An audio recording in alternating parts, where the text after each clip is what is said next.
Is that not unbelievable? That he remained unoffended by all the craziness that those guys did, all the unbelief, all the lack of faith. That he was never offended. And he stayed true and he stayed loyal to his disciples. I find that pretty fascinating. So people that we need to think about being loyal to. Family. Being loyal to family, that's a pretty easy one, maybe. I know, like I said last night, I was not loyal to my family for a long time. First 14 years of my marriage, I wasn't very loyal. I'm, by the way, still reaping, because Galatians 6:9 says, what? Whatever you sow, that's what you're going to reap. Right before that, it says, God will not be mocked in this, which means this is going to happen every single time. I'm from Kentucky. I grew up on farms and stuff like that. We plant tobacco seed, guess what we're getting? Yeah, grapes.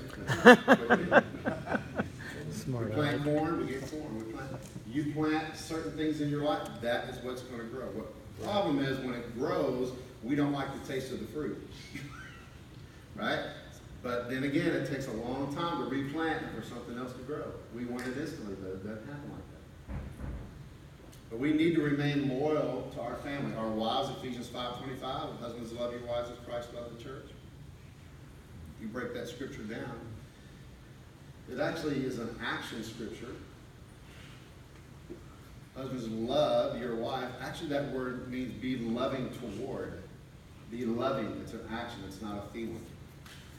Today, our culture thinks that love is a feeling. And when that feeling's gone, then you can leave. How many of you ever heard a guy say, I just don't love my wife anymore? I have fallen out of love with my wife. How many of you ever heard a guy say that? Yeah. Is it just me? Yeah. I hear that quite often. Then they'll say something crazy like, I've come to realize that I've never loved my wife. So they've revised history in their brain to now make it just a justifiable action that they can leave because they actually never really loved her. Of course, I'm sure their wedding day was the darkest day of his entire life. All right? I mean, they forget. It's like, there was a point where you loved your wife, you've just now chosen not to be loving toward her. Because it's an action. And when you're not loving towards your wife, gentlemen, guess what she's not? She don't respect you. Women want to be loved, men want to be respected. And we can't stay and wait for our wives to be respectful, then I'll love you. Gentlemen, we have to take the lead in our homes and love our wives as Christ loved the church, which means that he bled for her and died for her. And I don't see anybody in here bleeding right now, so you're safe. So sacrifice and do whatever it has to take to be loving toward your wife. Be loyal to her. Children, of course, fathers, don't provoke your children to anger. Why? Because that can separate a relationship. It puts a wedge in that relationship. If you look at God and break it down why Christ came, he came to reconcile us back to God. Because relationship is God's highest value. Yeah. It's what he values the most.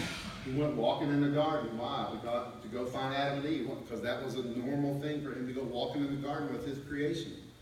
Because he wants a relationship. And that's why we don't provoke our kids to anger. Now, that doesn't mean that they never get angry at us. I mean, my kids, if you don't get something, they get mad. Get mad. Because you ain't getting it. Because I know what's best, right?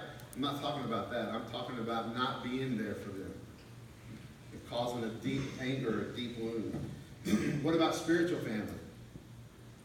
What about your church? Being loyal to that. I have a deep belief that, how many was in heaven and, before you were born, if you remember, and you got to chat with God about what family you were going to be born into? Anybody have that conversation?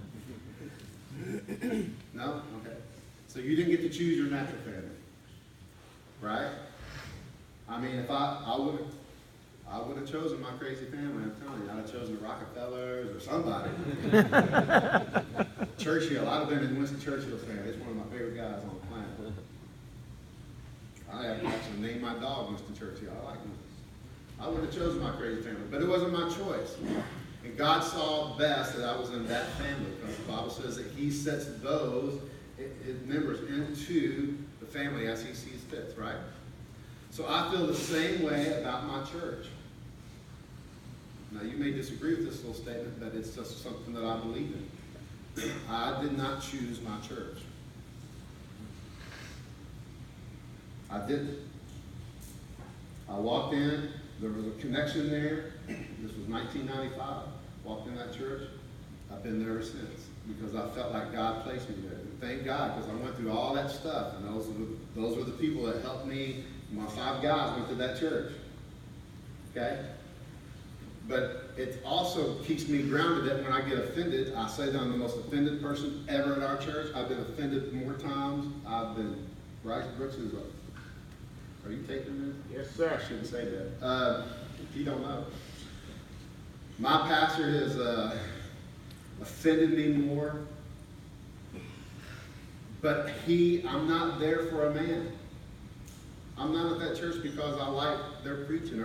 I'm there because God placed me there. And when God decides that I'm not supposed to be there, then that's when I'll leave. But I'm not going to leave offended. I promise you. I'm not going to leave because of an offense. I'm going to get that worked out. Because I believe that God placed me there in that spiritual family. And I just served my pastor.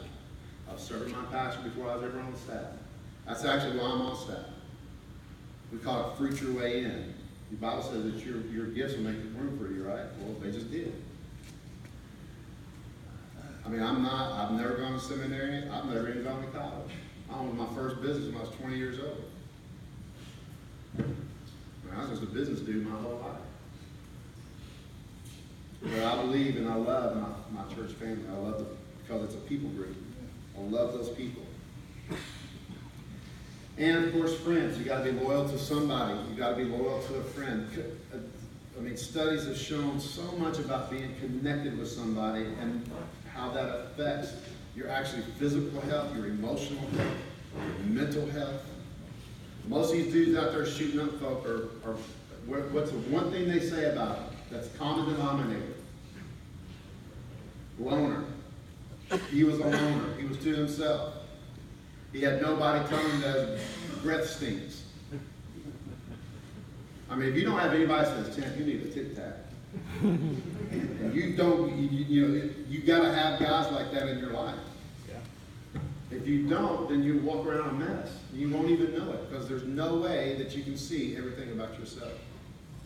It's actually one of the highest forms of pride to think that you can live alone, isolated, with no friends, and yet be the best that you can be. And be what God, we talked about potential last night, purpose, and fulfill your purpose. It's not even possible because God's highest value, of course, is relationship. His relationship.